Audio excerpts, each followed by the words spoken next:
ನಾವಿವತ್ತು ನುಗ್ಗೆಕಾಯಿ ಪಲ್ಯ ಮಾಡ್ತಾಯಿದ್ದೀವಿ. ನುಗ್ಗೆಕಾಯಿ ಉಪ್ಪು ಹಾಕಿ ಬೇಯಿಸ್ಕೊಂಡಿದ್ದೀವಿ ಅರ್ಧ kg.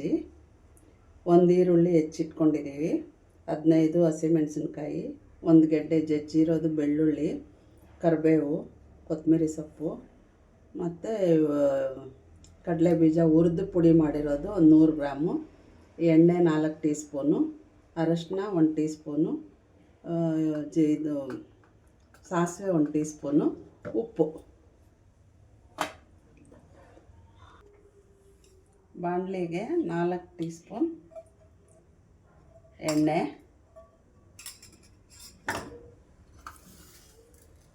ಕಾಲು ಟೀ ಸ್ಪೂನ್ ಸಾಸಿವೆ,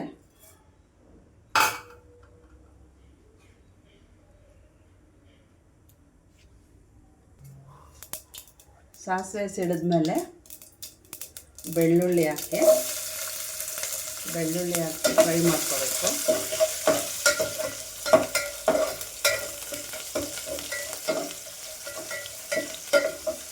ಬೆಳ್ಳುಳ್ಳಿ ಚೆನ್ನಾಗಿ ಫ್ರೈ ಮಾಡಬೇಕು, ಗೋಲ್ಡನ್ ಬ್ರೌನ್ ಬರೋ ತನಕ.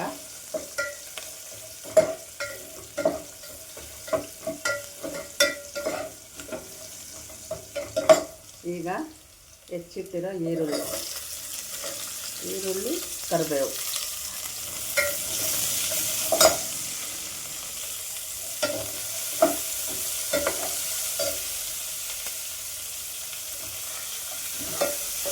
ಮೀಡಿಯಮ್ ಉರಿಯಲ್ಲಿ ಈರುಳ್ಳಿ ಹಾಕಿ ಚೆನ್ನಾಗಿ ಫ್ರೈ ಮಾಡಬೇಕು.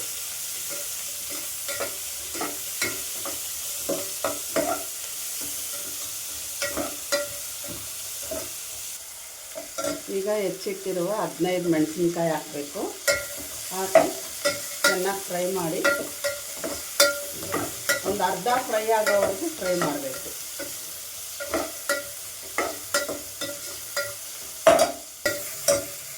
ನುಗ್ಗೆಕಾಯಿಗೆ ಉಪ್ಪು ಹಾಕಿದ್ದೀನಿ. ಮತ್ತು ಒಂಚೂರು ಈರುಳ್ಳಿಗೆ ಒಂಚೂರು ಒಂದು ಕಾಲು ಟೀ ಸ್ಪೂನ್ ಉಪ್ಪು ಹಾಕಿ ಮತ್ತು ಚೆನ್ನಾಗಿ ಫ್ರೈ ಮಾಡಿ. ಸ್ವಲ್ಪ ಗೋಲ್ಡನ್ ಬ್ರೌನ್ ಬರೋವರೆಗೂ ಫ್ರೈ ಮಾಡಿ. ಈಗ ಫ್ರೈ ಆಗಿದೆ ಈರುಳ್ಳಿ. ಉಪ್ಪು ಹಾಕಿ ಬೇಯಿಸ್ಕೊಂಡಿರೋ ನುಗ್ಗೆಕಾಯಿ ಹಾಕಬೇಕು, ಅರ್ಧ kg ಹಾಕಿ ಮಿಕ್ಸ್ ಮಾಡಿ. ಒಂದು ಕಾಲು ಟೀ ಸ್ಪೂನ್ ಅರಿಶಿನ ಹಾಕಬೇಕು.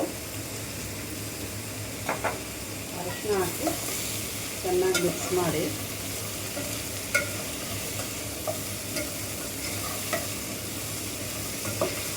ಚೆನ್ನಾಗಿ ಒಂದು 2 ನಿಮಿಷ ಮಿಕ್ಸ್ ಮಾಡಿ.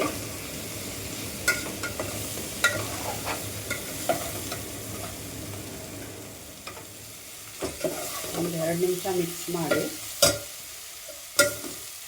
ಆಮೇಲೆ ಕಟ್ ಮಾಡಿರೋ ಕೊತ್ತಂಬರಿ ಸೊಪ್ಪು ಹಾಕಿ ಮತ್ತು ಹುರಿದು ಪುಡಿ ಮಾಡಿರೋದು ಕಡಲೆ ಬೀಜ ಪುಡಿ ಹಾಕಬೇಕು.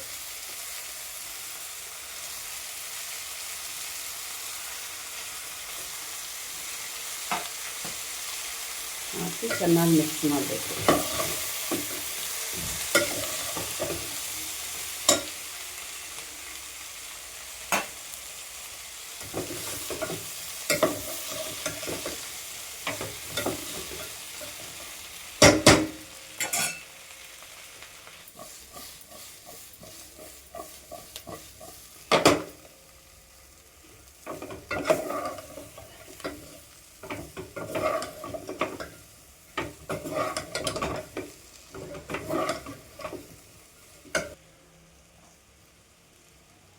ಈಗ ನುಗ್ಗೆಕಾಯಿ ಪಲ್ಯ ರೆಡಿಯಾಗಿದೆ. ಇದು ತುಂಬ ಸುಲಭವಾದ ನುಗ್ಗೆಕಾಯಿ ಪಲ್ಯ.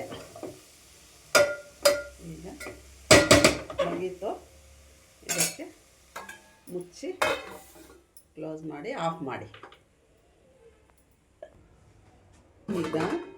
ಈಗ ಒಂದು ಬೌಲ್ಗೆ ಸರ್ವ್ ಮಾಡೋಣ ನುಗ್ಗೆಕಾಯಿ ಪಲ್ಯನ.